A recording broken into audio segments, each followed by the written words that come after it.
Okay, well, good morning, everybody. Welcome to Bloomerang Academy. I'm your instructor, Ron Newland, and today we're going to be working on a class about using Bloomerang as a major gifts officer.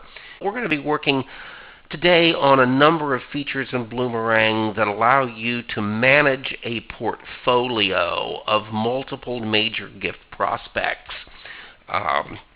This is me. This is my email address, ron.newland@bloomerang.co. That is .co, not .com. Those of you who maybe are not live with us here today, but viewing this on YouTube in the future, and you'd like a copy of my notes, jot this email address down, email me, I'll make sure you got a copy of my notes. So, today, Major Gift Officer. Our goal here is to help you move to the point where you can say, I am the very model of a modern major gifts officer, part salesman, part therapist, and 10% philosopher. I could go through many, many, many more lines of this, but I'm not going to do any more Pirates of Penzance today. That's all we're going to do today. But let's go ahead and proceed.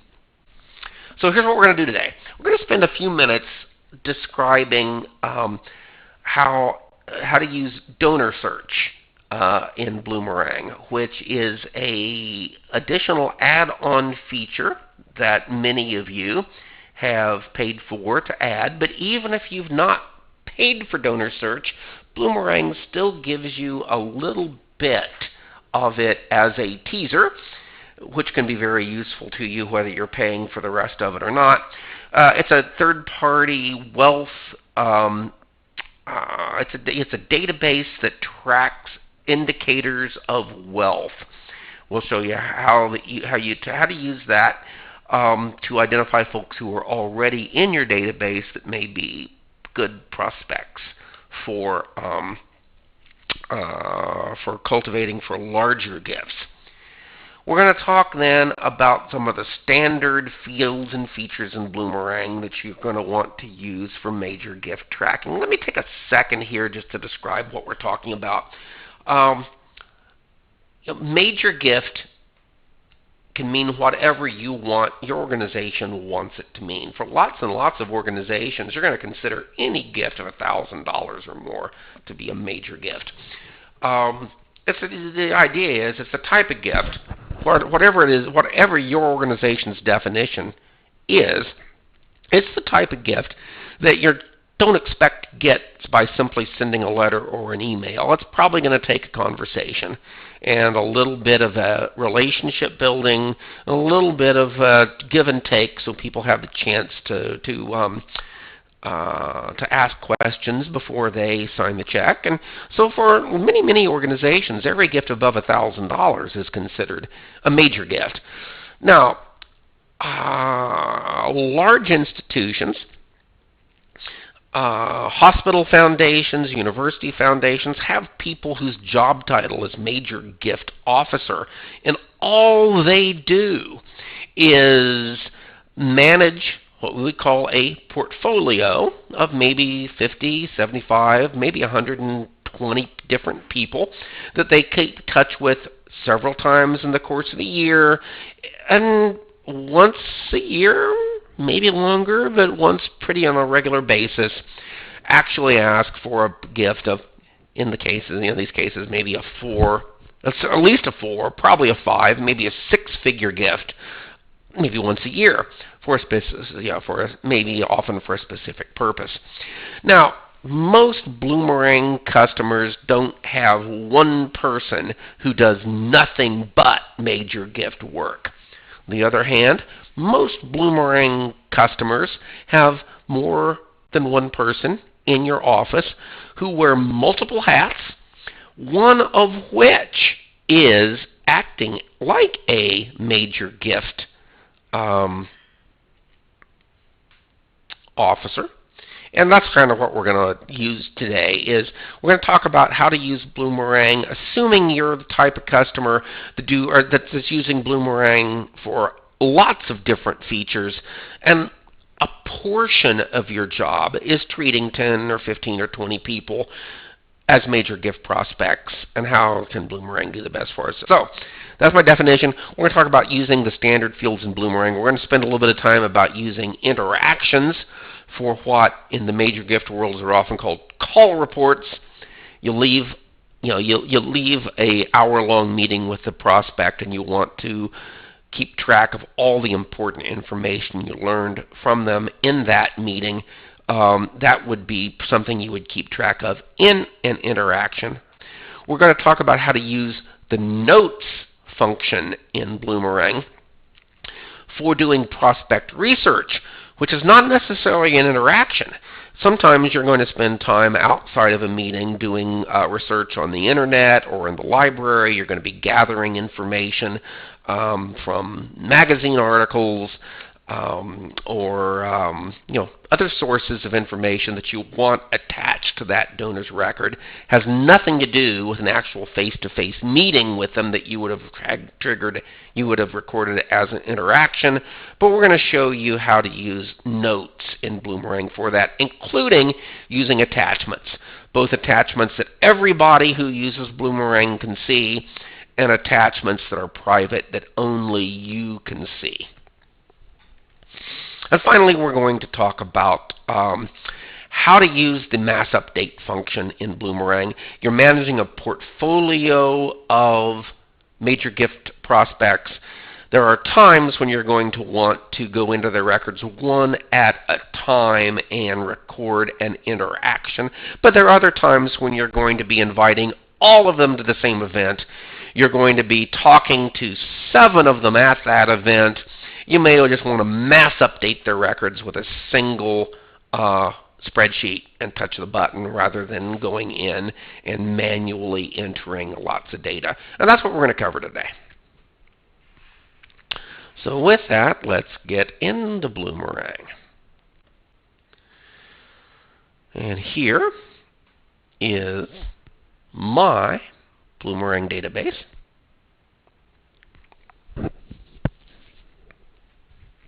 Full of sample data from lots of imaginary people. One of the problems with me having imaginary people in here is that I can't demonstrate. There are some things I can't demonstrate because the people are imaginary, but one of the people in here who's not imaginary is me. So I'm going to go ahead and search for my own record. And we're going to start here by talking about donor search. We're going to talk about some of the things you can find out about the people who are in your database using the donor search feature, whether you've actually paid for it as an add-on or whether you're just using access to the little bit of it that we give away to all of our customers. So we'll go to my record. On my record and on the record of every one of the constituents, every one of your individual constituents, doesn't work for organizations, it only works for individuals. On the right-hand side, you've got something called the engagement level, which is keeping track of, this is a way that Bloomerang is keeping track of the number and the quality of your donors' interactions with you. So we're keeping track every time you record that somebody made a gift, but more importantly, or equally importantly, every time that they came and volunteered, or that they came to a special event, paid or unpaid, or even that they opened your email. Every time one of your Bloomerang constituents interacts with you in that way, we keep record of it, and this tells you that this donor is very engaged with you. Regardless of how much money they're giving you, looks like a good donor, but not maybe a great donor, but I'm very, very on fire in terms of somebody who is engaged with your organization in terms of coming to your events, volunteering, and even opening your emails. Below that, we have the generosity score, and this is all drawn from Donor Search, which, as I mentioned, is a third-party organization that collects publicly available data. And every individual that Donor Search has found is going to have one of, they're going to be cold, cool, warm, hot, or on fire. And we'll take a look at what that means. Now, if you have added a subscription to Donor Search to your database, then to your Bloomerang subscription, then you can actually click on this and see a summary of this donor's wealth index and giving history. So this is actually me and my wife. That's our real address. This is real stuff, real information. And what Donor Search has found by researching publicly accessible information is that they have pretty good evidence that I'm capable of making a gift in the $1,000 or up range because they've actually seen me do it before. That based on my wealth, which is a combination of my giving history and other things like my real estate and my publicly accessible stock holdings and things like that, that I might be capable of a gift based on my wealth, which would be a 5-year pledge or an estate gift of $5,000 to $10,000. What we can see as we over here, the pie chart indicates that of the gifts that they have found for me and my wife out there in the public sphere, that we give heavily to arts, culture, and humanities. Next most is to education.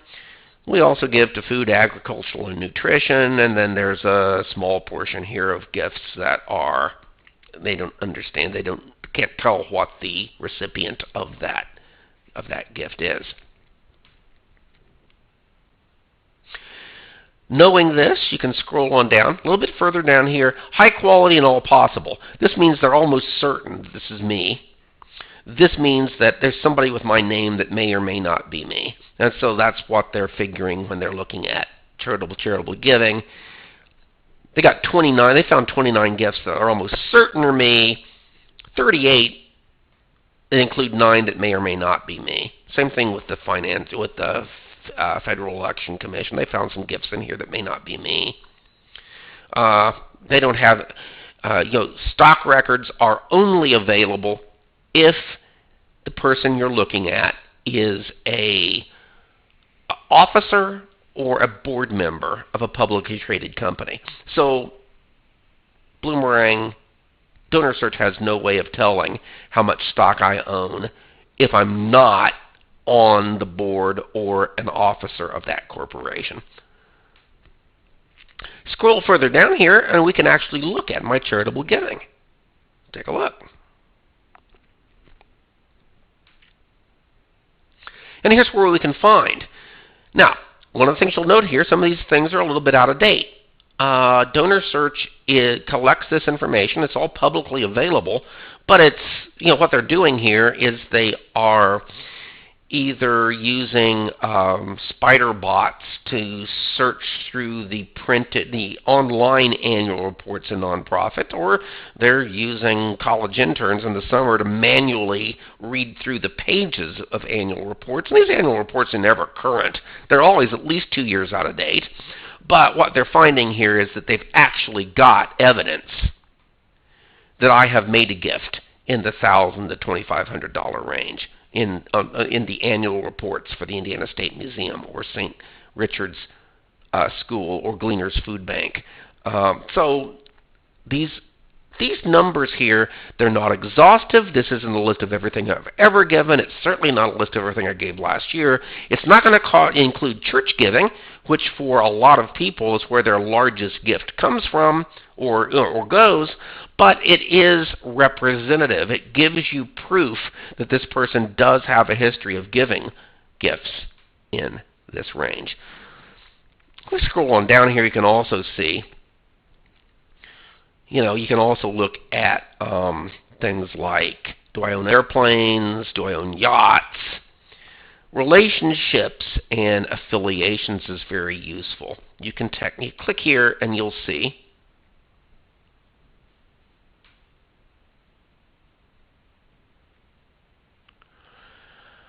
I'm going to have to get back with you that on, Jackie, I'm going to have to get back with you on that question. I don't know the answer to that off the top of my head, so I'm going to have to look it up. Lori, yes, animal welfare is one of the categories. So really quickly here, relationship and affiliations. Click on that.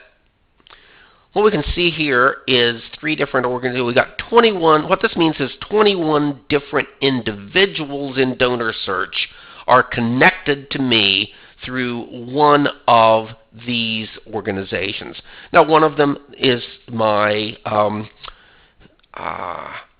my own consulting practice that I kind of closed down a few years ago, but I do have evidence that Jerry M. Burton is my registered agent, my attorney. So, you know, if you also have Jerry Burton on your prospect list, it'd be useful to know that I am a person who could maybe make an introduction for him. If we look at HFMA, we're looking at my wife's professional association. Here is a list of the here's a list of the board members of that organization, many of whom are hospital executives or partners in Big 6 accounting firms. And so here's a list, you know, again, a number of folks on this list could be very useful to you. So in terms of how do I get to this person, who do I know that could get to this person? Well, if you've got a good relationship with me and you search through my contacts and relationships, relationships and affiliations, you might find that I'm your best entree into a meeting with Bob Brandenburg. Last thing I want to show here before we move on, so say you don't have donor search. You're still all you've got is this generosity score. What does that mean? It's still telling you something pretty useful. So I'm going to click back in here really quickly and show you what it means. On this page, all these little question marks let you open up a little window that gives you some more information. So essentially, cold, cool, hot, warm, and on fire correspond to these numbers in donor search.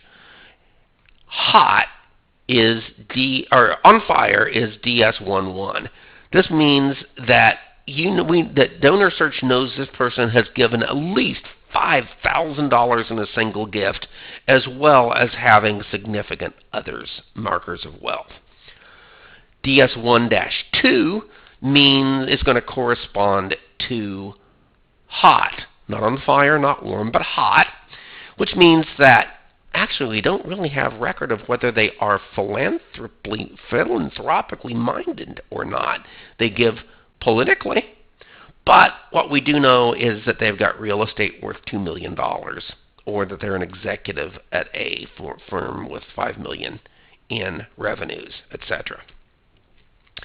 DS13 corresponds to warm, exact match to lower but notable markers of wealth. The numbers are 1.2 million in real estate instead of 2+ million in real estate. Political giving in excess of 5,000 instead of excess of 10,000. Still no real evidence of charitable giving. And then finally, if we go down one more step, back up here to DS rating. What does DS rating mean? Let's go one more down to DS4. Here's exact matches to significant markers of wealth, or a charitable gift of $500 or more. So this is where I fall in and why I show up as cool. I'm over 500. Got evidence of gifts of more than that. So that is why, if we go back to my record now, the fact that these $500, even though there's no evidence that I have a house worth more than $500,000, we do have evidence that I have made gifts of more than $500, and so that's why I'm showing up as cool.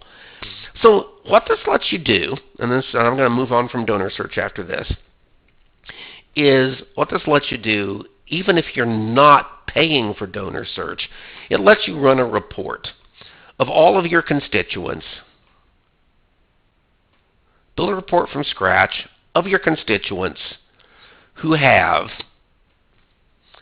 a generosity score of, say, warm, hot, or on fire.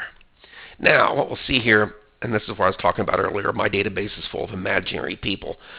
So I've got a whole bunch of people in here, John Belushi and Aaron Burr and Chevy Chase, who they're finding because I've got a goofy address for them, that they're finding something. But by and large, I'm not getting a whole lot of results here because most of these people are not real people.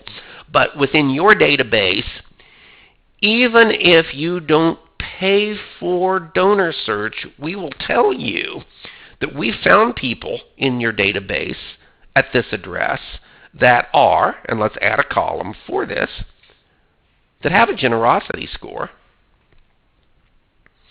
of warm, on fire, or hot. And once you've added that column, let's sort by this column. And here are the people, all the warms, the hots, and the on fires that you may or may not know. In fact, let's add another column here. Let's add another column and say, how much have these people actually given you? Let's see. Lifetime revenue from these people. So what we're seeing here is we've got some people who have given your organization $270. There's a $1,000 donor lifetime. That's great. Here's somebody who's only given you $120, but they're hot. Here's somebody who has given you only $670. Here's somebody who's given you only $100, but they're on fire. We have proof that they either own more than $2 million in real estate or they have given $10,000 gifts somewhere else. This is somebody you want to dig up and find out more information about. So that's just a little bit of a feature about how to use donor search in Bloomerang, whether you're paying for it or not. I'm not going to use a lot of my time trying to sell you things. That's not my job. But I will send you an email afterwards with more information. If you want more information, honestly, donor search is going to add. It's just like Bloomerang. It's based on the number of records you want access to. So it's going to be it's going to cost you about an extra 15%. So if you actually right now have 4,000 records in Bloomerang and you're paying $200 a month for Bloomerang, you could add donor search for an extra $30 a month and have access to all this information. Or just use it the way I've just shown you and don't pay for it at all, just be able to identify the people that you know a little bit about.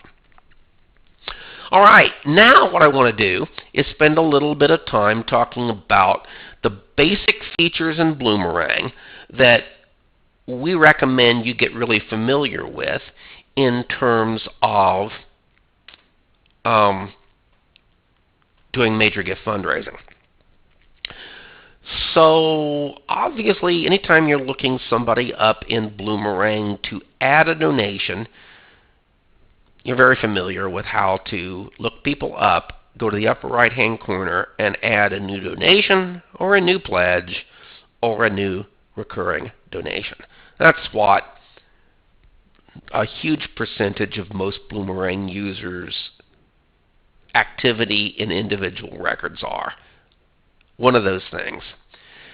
Also, you're going to use interactions some.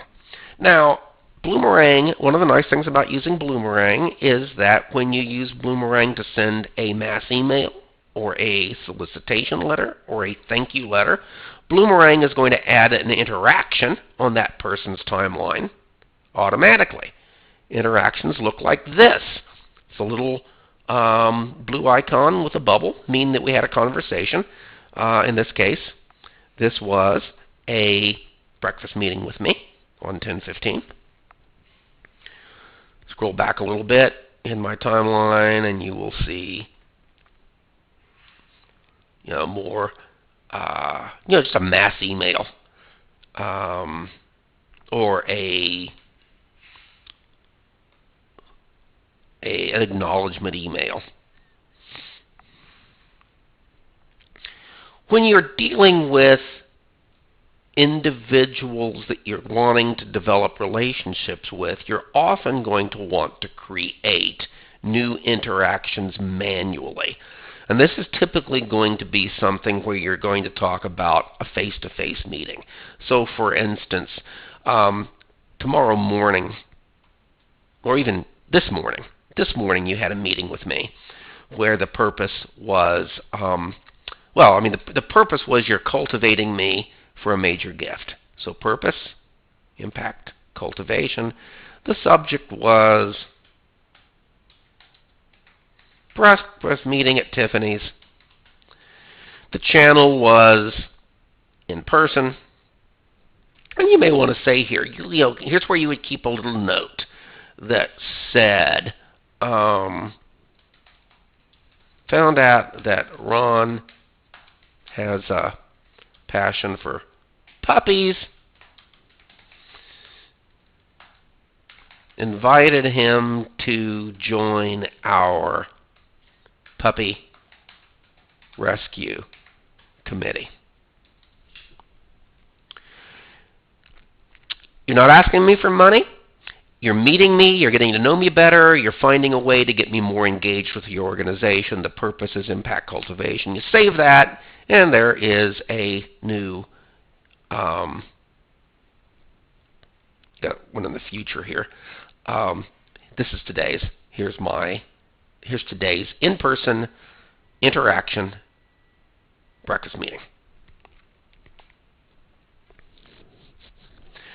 That's interactions. And that's essentially when I was actually my first job in the nonprofit world hundreds of years ago.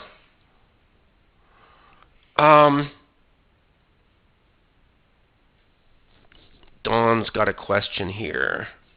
Yeah, I think I showed Matt the answer, the report of current donors and prospects on their generosity score. I showed that.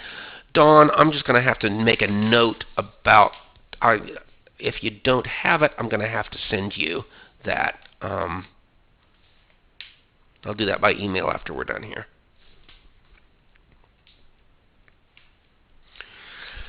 Interactions is where, my first job in nonprofit world back in the early 1980s was involved, among other things, transcribing the dictation of a major gifts officer who would come back from a meeting and have told me everything that he found out about somebody. So, the subject might be lunch meeting, purpose of which was impact cultivation, the channel of which was in person, and he might have said, found out that Ron has 3 daughters attending Yale, Bryn Mawr, and Brown. And this, that type. This is what I was taught is called a call report, where you want to, at the end of your meeting, jot down all the important information that you picked up that you may want to use in the future, and you enter that as a note. You may sometimes, at this point, also have come back with that with a reason to, maybe even you've written down your notes. You scan your notes into the computer.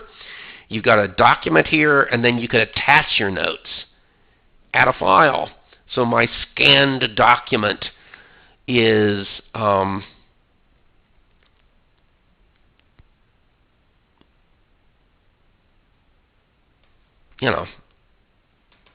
this document And I can just add my scanned document as an attachment to my interaction call report. The other thing, a slightly different piece of language that we talk about when we're trying to develop relationships with major gift prospects is the idea of what I would call prospect research, which is not information that you get with a face-to-face meeting, so you can't really create an interaction with them. What you want to do is you want to create, in that case, a note. So here's a situation where I've already got one on here, so I'm not going to create another one. So, a couple days ago, after my lunch meeting with Ron Newland, I went home and did some research, and I found out that Ron was featured in a New Yorker article on 9/23/2016, and I actually then I could have made a photocopy of that, scanned the photocopy, and added it to my attachments. Or maybe I don't even want to do that. I just want to go to that article. It's online. And what I've done here is I have just looked that article up. I have highlighted up here the URL of the address, control copy, gone back into Bloomerang and attached it as a link to website, control V.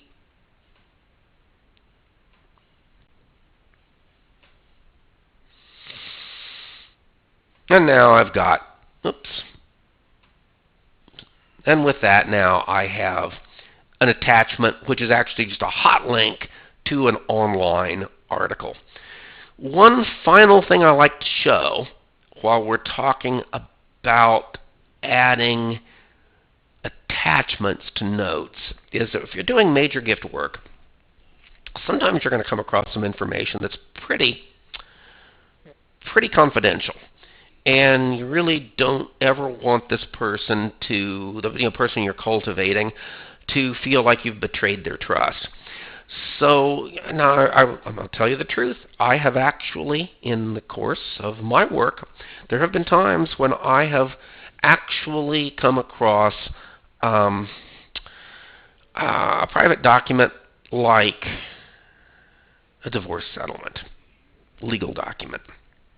I really, really, really don't ever want somebody to find out that, to be able to access my computer and get that information out in the public. So you've also got a solution here where you don't want to use attachments, because attachments is going to let every other Bloomerang user in your organization see these. But what you might be able to do would be to, if you had a document, and a divorce decree is pretty severe, pretty extreme example, but you may have a document you get your hands on that you just don't want. It could be public information that this person was arrested at some point. The information's out there, but it's not widely known, and you don't want to be the reason it's widely known. So you might want to have that document in your hard drive. If I were to go to my documents and say that this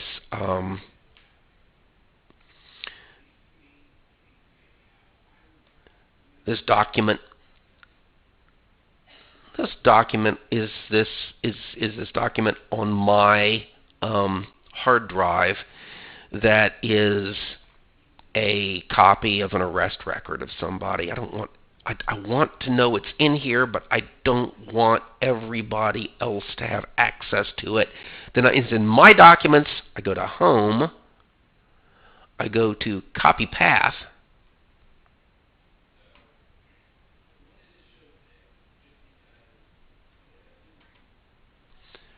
I go to Home, Copy Path, and now I go into my database and I say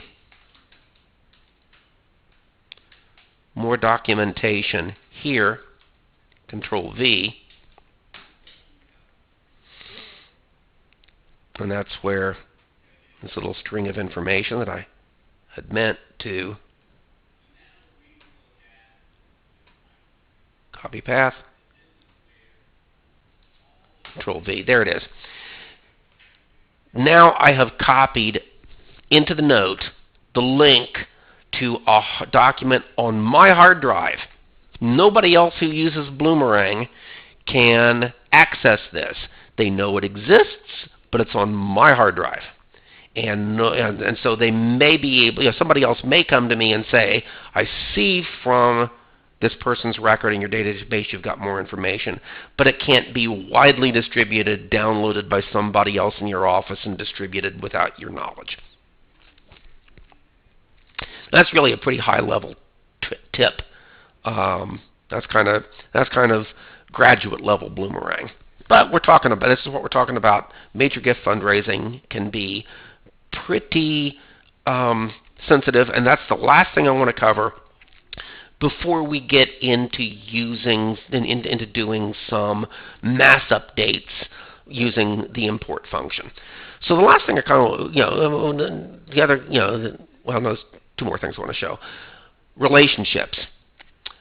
Within Bloomerang, when you click on the Relationships tab, there's two boxes. The top one is for keeping track of if somebody is in a household or not, what their spouse's name is, and allowing you the option of sending a letter just to the husband or just to the wife, or addressing it where the inside address is to Dear Ron and Sally and goes to both of them.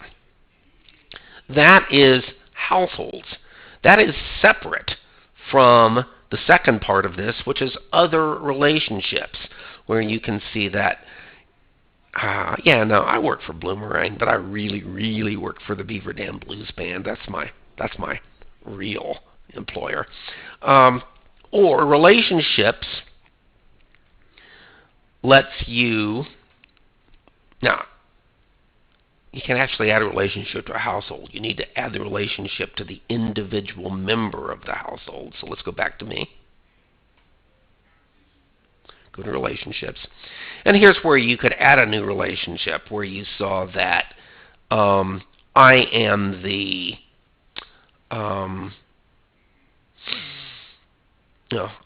in here's case, I'm also the employee, and the employer is Bloomerang. Bloomerang is the employer, Ron is the employee. Or you could have relation. This is where you keep tracks of things like father-daughter, cousin-cousin. And in fact, this is really important in the particularly in major gift fundraising, to be able to keep track of relationships between family. Wealth accumulates within families. Families are complicated. Wealthy families can be the most complicated.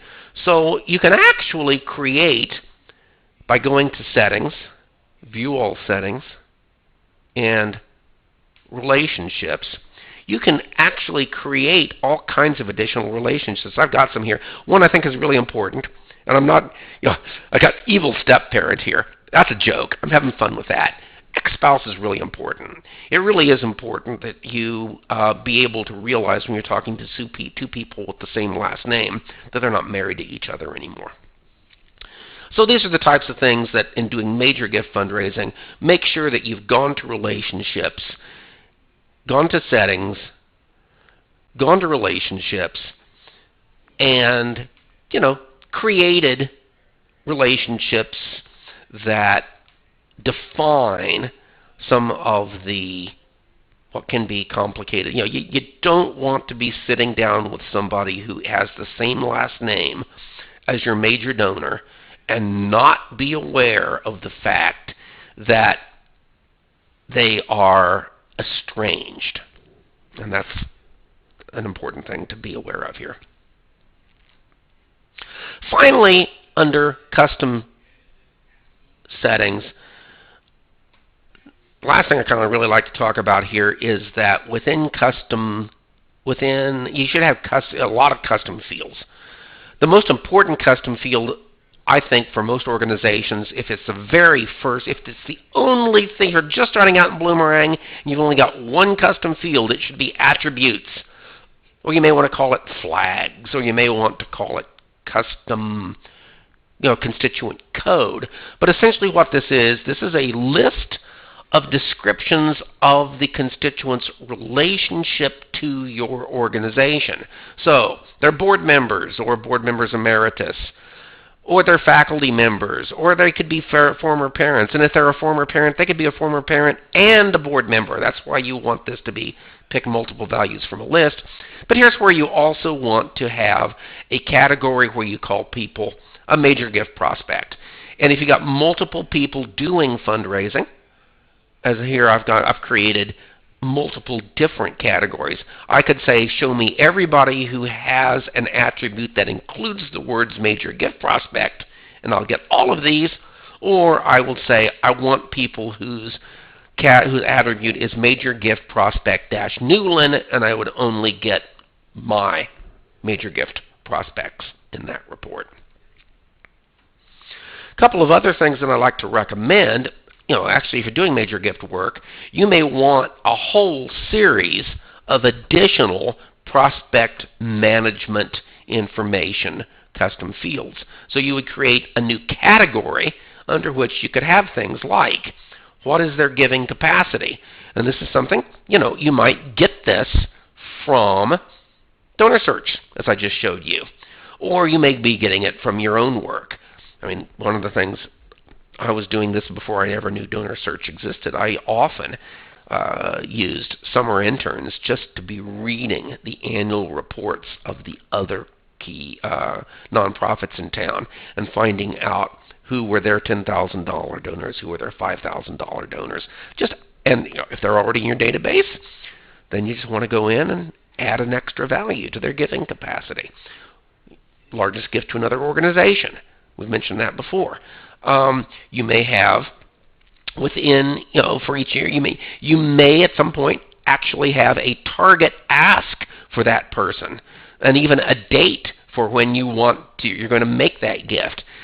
Solicitor often means the board member that is going to be on a major gift case, in case of a major gift, accompanying you, or sometimes to actually make the ask, there are donors who really don't want the staff member in the room. They only want to actually be solicited by a peer. And so, you might want to have a custom field where you're keeping track of which is the board member that's going to be the actual person who goes in the door. Fields of interest. This actually is another piece of information that would come from Donor Search, if you have the subscription, where you can see, based on that pie chart and the question we had earlier, animal welfare, arts and culture, human services. This would be a place where you would keep track of the multiple different areas that a major gift donor had interests. So these are kind of the things you want to set up in Bloomerang as custom fields if you're going to be doing, again, among all of your other jobs, you've got a handful of people that I would call your portfolio of major gift prospects. I want to spend our last 15 minutes together talking about how to create a report of who those people are, and then use that report for mass updating Bloomerang with there are times in the course of the year where you're going to be wanting to talk to all of them at a certain time, and I'm going to save you the effort of going in and creating 15 tasks, 15 interactions, 15 follow-up interactions, etc., etc. So, I had demonstrated a minute ago how I had created a custom constituent field called attributes, where one of my attributes was major gift prospect Newland. So one of the things I can do here is to create a report, a constituent report from scratch. Unfiltered constituent report is going to give you everybody in my database, but what we're looking for here is people who have the attribute of major gift prospect Newland. So these are my prospects. And you'll recognize some of the names here. I've been binge watching Boston Legal, and so what I've got here is an alphabetical list of characters from Boston Legal, including Ruth Bader Ginsburg, Denny Crane, so what I've got here is a list of 13 major gift prospects that are almost all of these people are either attorneys or they're related to the Boston firm of Crane, Poole, and Schmidt. But now that I have tagged each of them as having that major gift, that attribute of major gift prospect, I can run a report.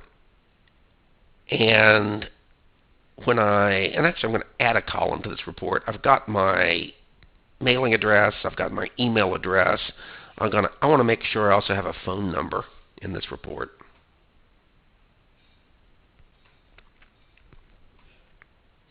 And now I save it and export it to Excel.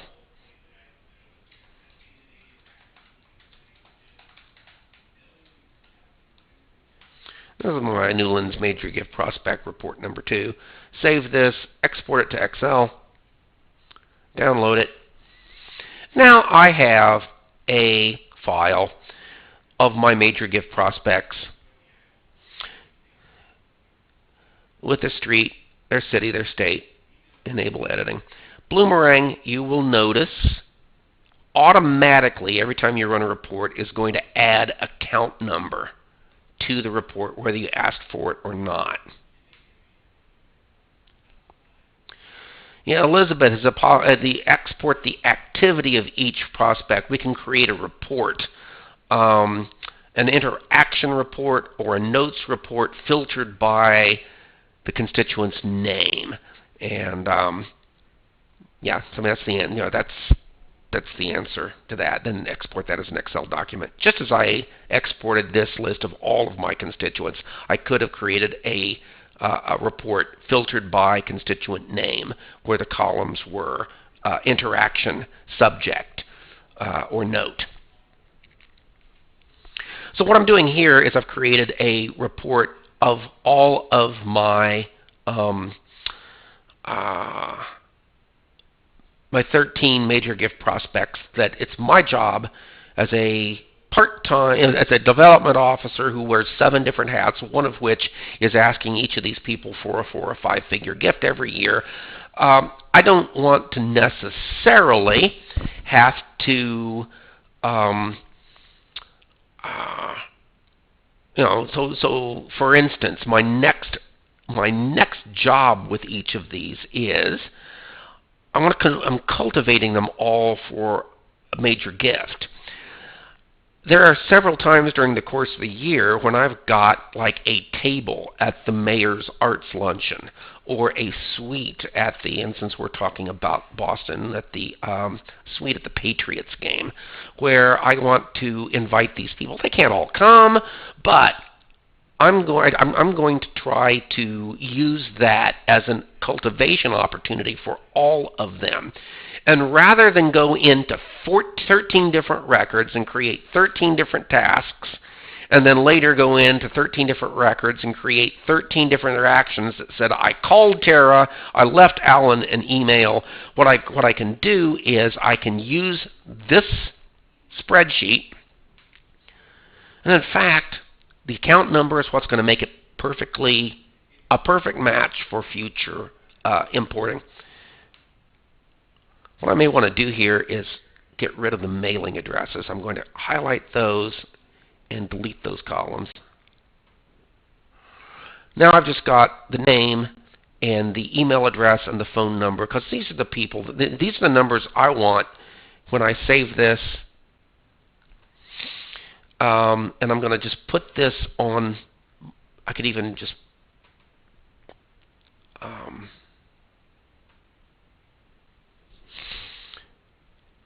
I'm going to save it not as an Excel workbook, but as a comma delimited file. I can put this on my dashboard, and then over the course of the next week, rather than go into Bloomerang, let's go back into Bloomerang here.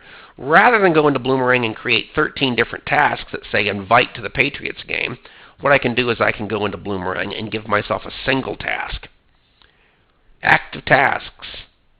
Create a task for Ron Newland, the subject of which is invite major gifts, prospects to Patriots Suite.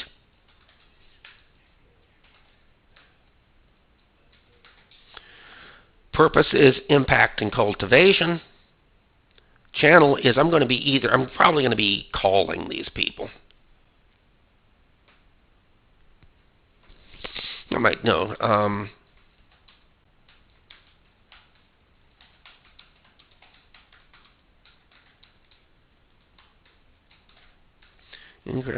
having real trouble spelling that word. At the 11-2 Bills game. So now I've got a task, a single task added to my timeline down here at the bottom. Invite major gifts to prospects to Patriot Suite.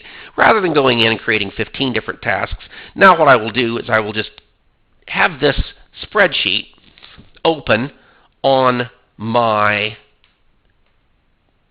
desktop, and I'm going to add some columns here to create interactions on these people. So interactions require a date, a subject, a purpose, and a channel. And they give you the option of adding a note.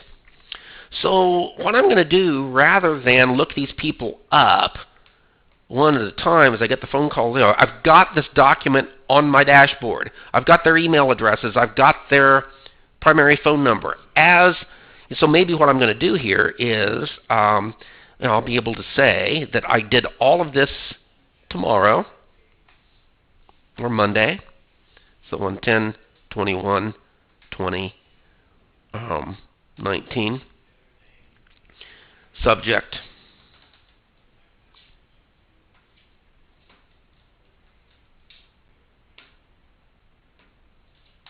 Invited to Patriots game. Purpose, impact cultivation, channel, phone call. And then I could even, as I get them, put my note down. Because what's actually going to happen is I'm going to be leaving messages. So the note might be left message. When Ruth calls me back, then I can open the note back up and I open this file back up, say she returned a call on 10/22, has regrets. Save the document.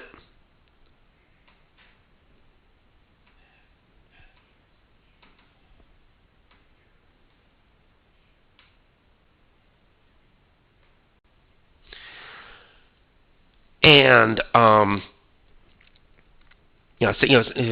save the document, and then we can turn around and import it, and we're going to be adding that interaction to everybody's timeline.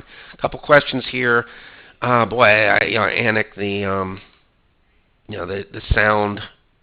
I was, very early on, I had the dial-in number. At this point, we may need to wait till. This is being recorded, and you'll be getting a link to the recording on Monday. Elizabeth, to your questions, yes, you can assign a task to another person. Anybody else who has a Bloomerang account, I'll show you how to do that. Limited access to Bloomerang. There's only 2 levels. There's 3 levels of access to Bloomerang. So if I go back here,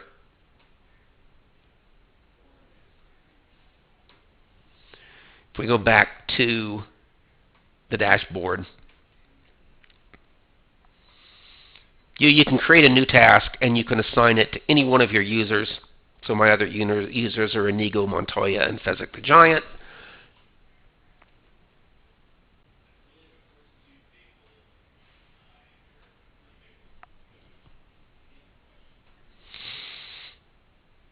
Or, let's see. So I want to make sure I got my chat window back. Still there, everybody?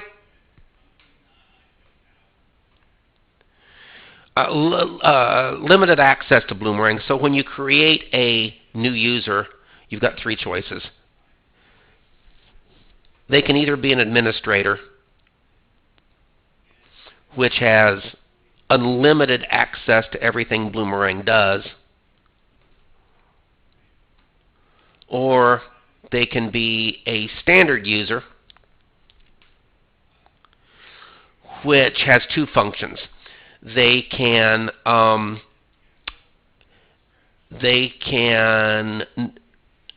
standard user has no access to settings, so they can't create additional users, they can't add or change funds or campaigns or appeals. They can't they can't change your setup to Bloomerang. Now you can, within standard user, you've got two choices. You can either let them add, delete transactions, or you can turn that off and they can just look at Bloomerang. There really is not a feature in Bloomerang that lets them use Bloomerang to only look up an address but not see giving history. That's just not a level we've got. Those are three. You can have administrative rights that can do everything. They can be standard users that can't change the setup but can add transactions, or they can be standard users that can be read-only and look things up but not add or delete transactions. Those are our three options. And so finally, so essentially we're kind of at the end of what we wanted to talk about today. I tried to save that spreadsheet, although it was kind of locking up on me and not saving my most recent additions. But the point is, what I wanted to demonstrate, if you've been through a Bloomerang imports class, essentially what this allows us to do is go back to the import function, and you can create a new Ron's major gift prospects update. We're not importing new constituents. We're not importing donations. What we're doing is we're adding interactions to Bloomerang constituents. And here's where we would select that file of Ron's major gift prospects, where you see the account number, date, subject, purpose, note. And with this function, you'd be able to, by entering this information, you've got your list of 13 people with your telephone numbers in front of them. You're going to be making 13 phone calls, waiting for them to come back, filling in the spreadsheet, and then importing the spreadsheet in one fell swoop instead of looking people up one at a time and entering a new interaction for them one at a time. And that's kind of the conclusion of what we wanted to talk about today in Major Gifts Officer 1. It's largely about using donor search to find prospects, and then setting up the custom fields using the relationships, the notes, and the interactions to book what we would call call reports and prospect research, and then how to use a report where a list of your people who have the attribute of major gift prospect to mass update interactions on their records rather than have to go in one at a time. First, to make the invitation. Second, to record that they said yes. Third, to say what they did. So that's kind of what we wanted to cover. We're done for today. Have a great, happy. If you're in the Eastern time zone, have a great lunch. Or otherwise, have a great rest of your day, great weekend. I look forward to seeing you in a future session of Bloomerang Academy. good luck. Have great, great success. I'll talk to everybody soon.